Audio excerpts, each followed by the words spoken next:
Hi guys! So for today's video, usapang pills po tayo kasi madami po akong nare-receive na question about sa pills. So iisa-isahin po natin yan. And kung meron po kayong question, pwede nyo po yung ilagay sa comment section para masagot po natin.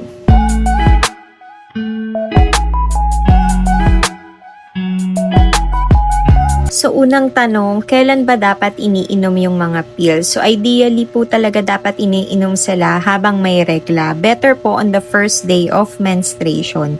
So, paano po yan iinumin? So, tuloy-tuloy po. Dapat po same time each day.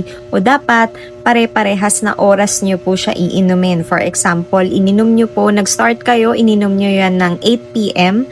So, dapat lagi na pong 8 p.m. nyo siya iinumin. Bawal pong pumalya, bawal po tumigil, so dire-diretso po ang inom. Pagkaka-start nyo pa lang pong uminom dun sa first 7 days, we advise po na wag po munang makipagtalik kasi hindi pa po tayo protected. Ngayon, kung hindi po talaga maiwasan, mas magandang gumamit po ng backup method katulad po ng condom. So, for 7 days po yan. For example, nag-start po kayong uminom ngayon. So, for 7 days, wag muna makipagtalik. Kung hindi maiwasan, gumamit po ng condom. May dalawa pong klase ng contraceptive pills. Yung una po ay yung progestin-only pills. Ang laman po nito ay progesterone lang. So, wala po yung laman na estrogen. Ito po kadalasan yung binibigay para dun sa mga nagpapa-breastfeed o dun sa mga nagpapasuso ng mga nanay, dun po sa mga smoker at saka sa mga kababaihan na 35 years old pataas. Next naman po ay yung combined oral contraceptive pills natin. Ito naman po yung mas common. So may laman po ito na estrogen at progesterone. So ngayon po, ang meron ako ay yung combined oral contraceptive pills. So may dalawa din pong klase yon. Ito po yung common pala, si Trust pills at saka si Lady. So meron po yung 28 tablet. Ito po, example ng 28 tablet. Tapos, nahulog. Yung micropill po natin, ito po, 21 tablet. So, start po muna tayo sa 28 tablet. So, ito pong 28 tablet, dire-diretso nyo siyang iinumin. As in, walang hinto. Pag naubos nyo po tong isang pack, start na kayo ng another pack. So, ganito po ang itsura niya. So, ito po yung active pills. Yan po yung may laman na hormones.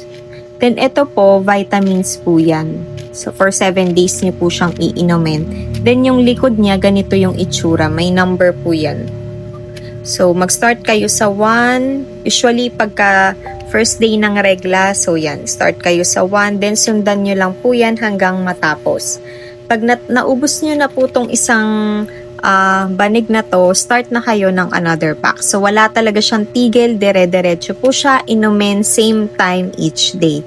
And usually po pala, pag nandito na kayo, pag ang iniinom nyo na itong vitamins, yung brown pill, dito na po kayo dadatnan.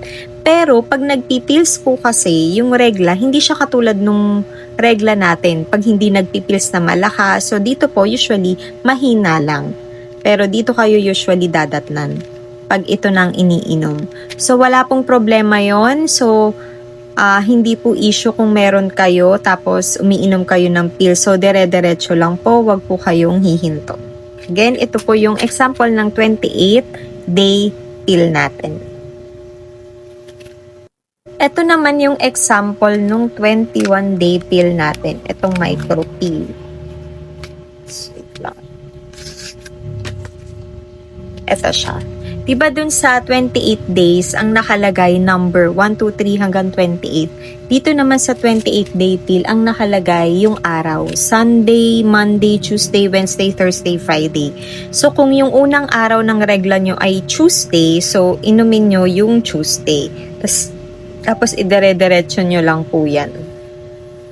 Pero yung iba kasi, parang mas nalilito sila pag nagbe-base sila dun sa araw. So, ang importante lang naman dito, inumin nyo po yan ng tuloy-tuloy.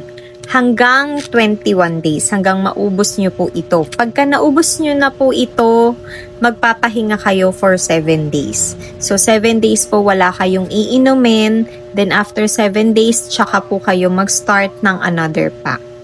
So, yun yung pinagkaiba nila kasi kay 28 days, di ba meron siyang vitamins na for 7 days kaya wala talagang tigil, dire-diretso yung inom. Dito, wala siyang kasamang vitamins kaya after nung 21 days, titigil kayo for 7 days, then tsaka kayo bibili ng another pack tsaka kayo mag-start uminom ng susunod na pack after 7 days.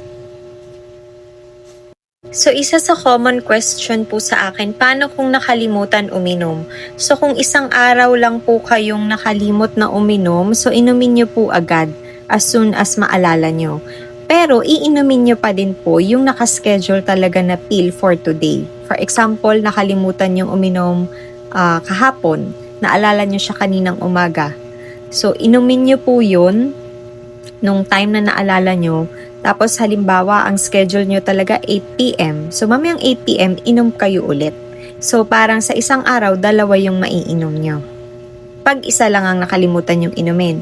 Kung dalawang araw na kayong nakalimot na uminom, so as soon as maalala nyo, inom kayo ng isa.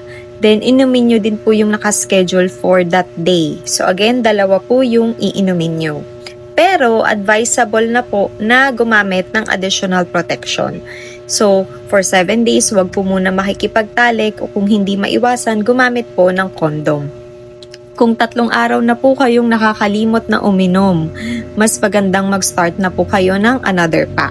Then, for 7 days, wala po munang pagtatalik or gumamit ng condom. Now, kung madalas po na nakakalimutan nyo yung pag-inom ng pills at hindi nyo siya naiinom ng same time each day, mas maganda po na balik kayo kay OB at i-discuss ito para ma-advisean po kayo kasi baka mas maging effective po sa inyo yung ibang method ng contraception katulad ng injectables para hindi na kayo mag-aalala ng iinumin daily kasi pag injectables, every 3 months yung injection.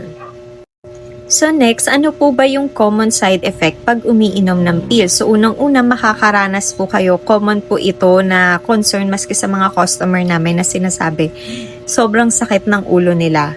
Pero dapat po it should go away after a few months. So sa simula po ganun talaga yung mararamdaman nyo. So masakit yung ulo, may migraine, then moody, parang nasusuka, sumasakit yung dibdib, yung breast, parang nagiging sore siya, yung pakiramdam pagdadatnan tayo.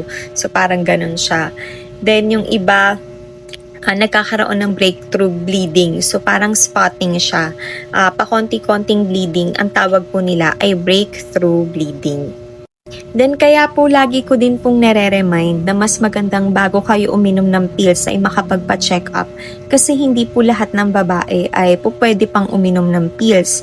So for example, kung kayo ay may history ng heart attack, ng stroke, so hindi na po advisable, hindi recommended ang pag-inom ng pills. Kung may history kayo ng breast cancer, may history kayo ng blood clot or yung pamumuo ng dugo, may complication na kayo ng diabetes. For example, nagkaroon na kayo ng problema sa mata, sa kidney, or sa bato dahil sa diabetes. So yun, hindi na din po advisable uminom ng pills. Pagka may sakit po sa atay o kaya hindi po controlled yung hypertension or yung pagkakaroon ng mataas na blood pressure, so yun po ay hindi din po recommended na uminom ng pills.